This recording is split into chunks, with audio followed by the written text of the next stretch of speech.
Sakto. Ano yung may mag-una? Napuno sa luha ang pamilyang gibiyaan ni Iris Tiniola. Isa si Irish sa 5 ka namatay sa pagbusikad sa usa ka bus sa Makati ni atong Enero 25. Si Lola Eufemia nga mo'y nagpadako kang Irish wala kapugni ang pagmahay sa kalit nga pagkamatay sa iyang pinalanggang apo.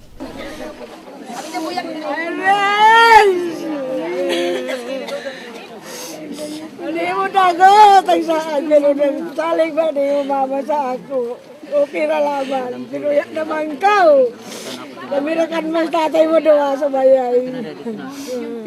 Nagpapasalamat po ako sa lahat na nagmamahal sa kapatid ko, sa lahat na sumabaybay sa kanya, sa mga tao na taga dito. Maraming salamat sa inyo.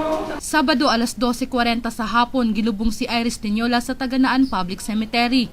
High school si Irish dihang gikuha sa iyang mga ginikanan o gidala sa Metro Manila. Nagtrabaho si Irish sa usa ka call center sa Makati. Nagdumili na sa paghatag og pahayag ang iyang gibiya ang pamilya.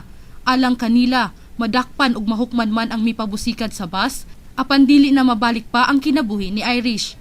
Richelle Molero Patrol sa Caraga.